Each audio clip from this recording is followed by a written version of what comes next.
All right, let's dive into the world of Etienne de Condillac, an 18th century philosopher with radical ideas about how we learn and experience the world. For philosophers, Condillac took empiricism to a new level with his theory of sensationism.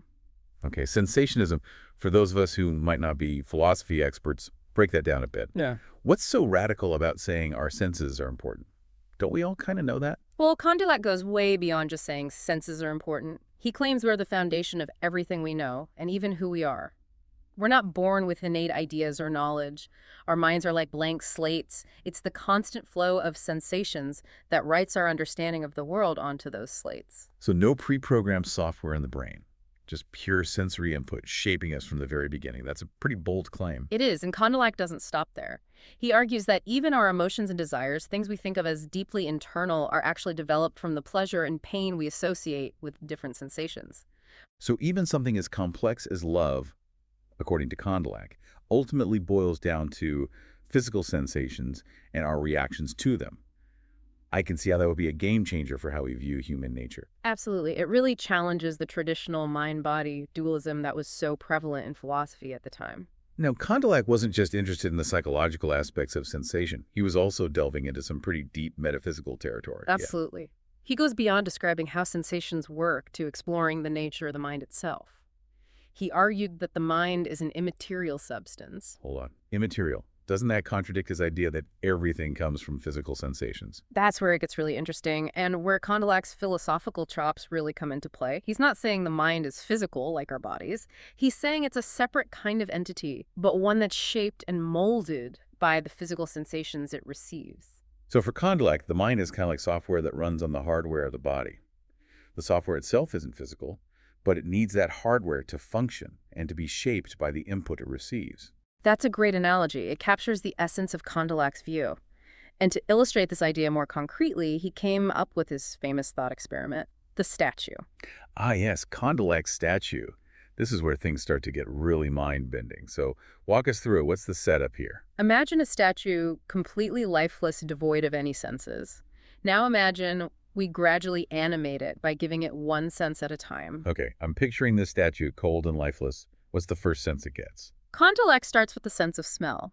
Now, a being with only the sense of smell would experience the world as a symphony of odors. No sights, no sounds, just a constant flow of sense. So you wouldn't even know it was smelling a rose, right? It would just experience rose smell as a kind of raw sensation. Exactly. It wouldn't have the concept of a rose as an object or even the concept of an external world. It would just be immersed in this sea of smells. That's wild. Okay, so we've got our statue smelling the world. What happens next in this sensory awakening? Next, we add hearing. Now, the statue can experience a world of combined smells and sounds, but it still wouldn't have a concept of objects or even its own body. It would just experience these intertwined sensations. So it might hear a bird singing while smelling a flower, but it wouldn't connect those two sensations to specific objects or understand their relationship to each other. Right. It's still just a jumble of sensory data with no way to organize or interpret it. Okay, things are starting to get interesting. So we have smell and hearing. What's the next sense Condillac introduces? Sight. Now, the statue can experience colors and light, but here's where it gets really interesting, especially for those of us with a philosophical bent. Imagine seeing colors without the sense of touch. The statue would experience color as extended outside of each other without defined shape or boundaries. Wait, so it would see a kind of abstract field of colors, but wouldn't understand that those colors belong to objects. Precisely. It might experience being red and then being green, but wouldn't understand that these colors are part of an apple, for example. It wouldn't have the concept of an apple as a distinct object with a particular shape and texture. This is blowing my mind. So we've got this statue experiencing smell, sound, and now sight, but it's still trapped in a world of disjointed sensations. What sense comes next in this grand experiment? This is where Condillac makes a fascinating move.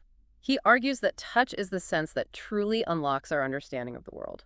Why touch? Why is it so crucial? Well, think about it. Through touch, the statue can finally experience solidity and resistance. It can begin to distinguish its own body from other objects and grasp spatial relationships. Imagine the statue touching its own hand. It experiences a sensation in both the hand doing the touching and the part of the body being touched. So it's through touch that the statue starts to understand that it has a physical body that exists in space, and that there are other objects out there that are separate from itself. Exactly. And touch also becomes the key to understanding the visual world. By moving its hands in front of its eyes, the statue can observe how this affects the colors it sees. This leads it to realize that those colors are not just abstract sensations, but are connected to external objects that it can touch. It's like touch becomes the teacher, helping the statue connect the dots between its senses and build a coherent understanding of the world. Precisely. It's the bridge that brings the visual and tactile worlds together, allowing the statue to understand that colors and shapes belong to the objects it can feel. This is so ingenious. Condillac is really building a powerful case for the importance of sensory experience in shaping our understanding of reality. Mhm. But there's a big question lurking here. How does this statue, with its newfound sensory awareness, start to develop higher cognitive abilities? How do we go from experiencing sensations to actually thinking? That's where Condillac's concept of attention comes in. He argues that attention is shaped by our needs and past experiences, especially those related to pleasure and pain. Okay, so it's not just about passively receiving sensations. The statue is actively engaging with the world, focusing on certain sensations and ignoring others. Exactly. And that focus, that attention is driven by what the statue needs to survive and thrive. If it's hungry, it will pay more attention to the smell of food than to the sound of the wind. It's like the statue is starting to learn to prioritize certain sensations based on their relevance to its well-being. Precisely. And as the statue accumulates experiences, it develops memory. Now, Condillac's idea of memory is a bit different from our everyday understanding. He saw it as linked to imagination and association triggered by signs and experiences. So it's not just about recalling specific events, but more about forming connections between different sensations and experiences. Like if the statue smells a certain flower and then feels a sharp pain, it might associate that smell with danger in the future. Exactly. It's about building a web of associations where one sensation can trigger the recall of others that have been experienced together in the past. This is starting to sound like the foundations of learning and knowledge itself. We're seeing how, according to Condillac, our minds gradually build up a complex understanding of the world through these basic processes of sensation, attention, and association. It's a fascinating journey. And what's really striking is that Condillac sees these processes as ultimately grounded in physical experience. There are no innate ideas, no pre-existing knowledge, just the raw material of sensation shaping the mind from the very beginning. This has huge implications for philosophy, especially for how we understand the relationship between the mind and the body. It seems like Condillac is pushing us towards a more embodied view of the mind, one that's deeply intertwined with our physical experiences. It is. And this is where Condillac's work gets especially intriguing for philosophers, because it forces us to rethink some of our most basic assumptions about the nature of knowledge and the self. Okay, so we've seen how Condillac builds up this picture of the mind as grounded in sensation. But how does he account for something as complex as language that seems like a huge leap from smelling a rose or touching an apple? It is a big leap, but Condillac has a fascinating theory about how language develops. He argues that it all starts with those natural signs we talked about earlier: cries, gestures, facial expressions. So things like a baby crying when it's hungry or someone instinctively flinching away from danger. Yeah. Those are the seeds of language. Exactly, those are the raw materials. But Condillac argues that even these seemingly simple expressions are not purely instinctive. They're shaped by experience and association. So a baby's cry might start as a purely physiological response, but over time it becomes associated with the relief of being fed, the comfort of being held. It becomes a way of communicating a need. Precisely. And as we interact with others, those natural signs become more intentional and organized. Condillac calls this stage the language of action. So instead of just crying out in pain, we might point to the source of the pain or try to get someone's attention.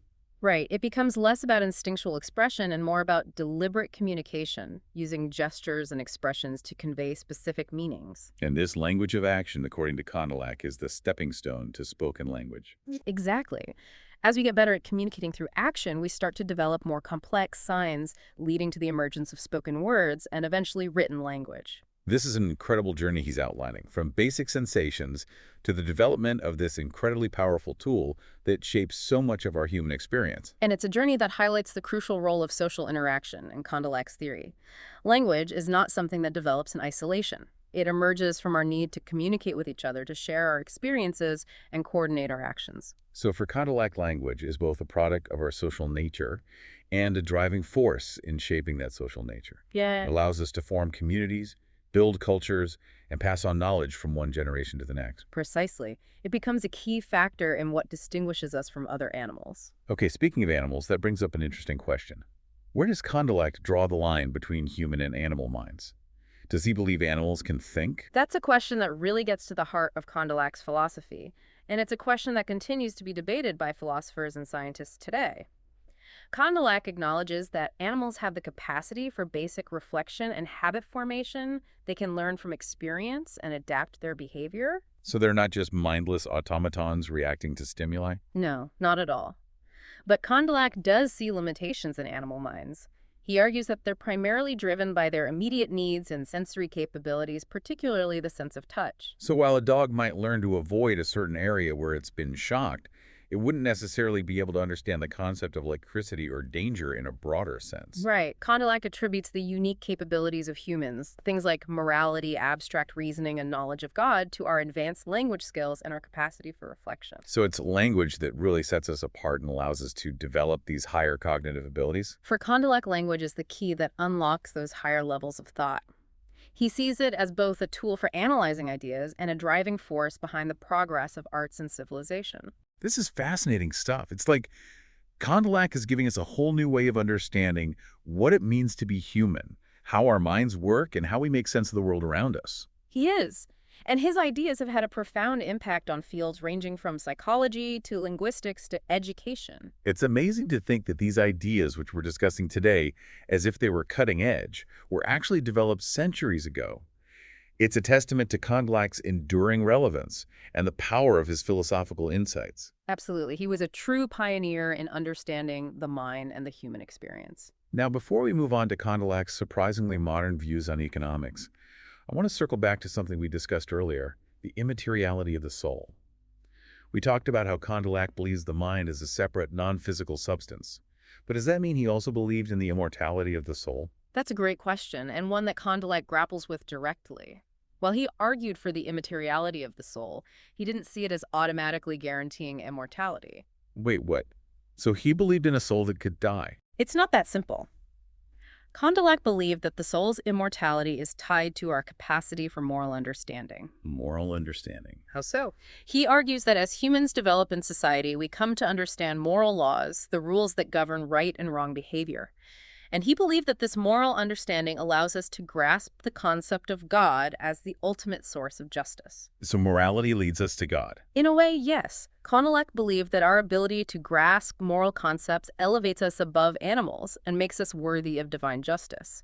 And it's this connection to God and his justice that, according to Condillac, grants our souls immortality. Wow. So it's not just about having a soul, it's about what we do with that soul, how we develop our moral understanding. Exactly. For Condillac, morality is the key to unlocking the soul's eternal existence.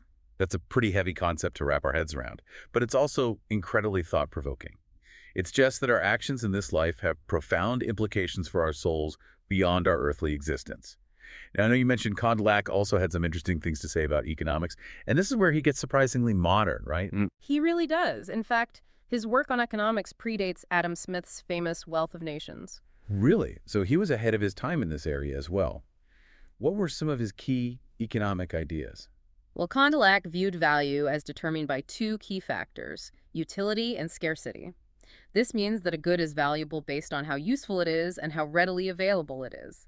This concept of scarcity influencing value is a fundamental principle in Mott's economics. So a glass of water in the desert is going to be much more valuable than a glass of water next to a flowing river, even though it's essentially the same thing. Exactly. And this insight led Condillac to champion free markets and limited government intervention. That seems like a big leap going from sensations and statues to free markets. How did he make that connection? It all ties back to his understanding of human needs and self-interest. Condillac believed that in a free market, individuals driven by their own self-interest will naturally seek out the goods and services that are most useful to them. And this process of individuals pursuing their own needs will ultimately lead to a more efficient and prosperous society. It's like an invisible hand guiding the market towards the best outcome.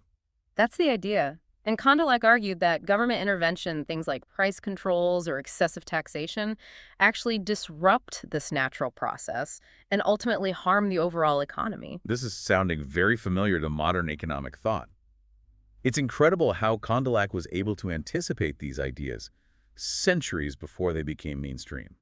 It is. His insights into human behavior and the dynamics of markets were truly ahead of their time. Okay, so we've covered a lot of ground here. From the building blocks of sensation to the complexities of language, morality, and economics, Condillac's ideas really span the breadth of the human experience. But as with any great thinker, his ideas haven't been without their critics. What are some of the challenges that have been raised against Condillac's sensationism?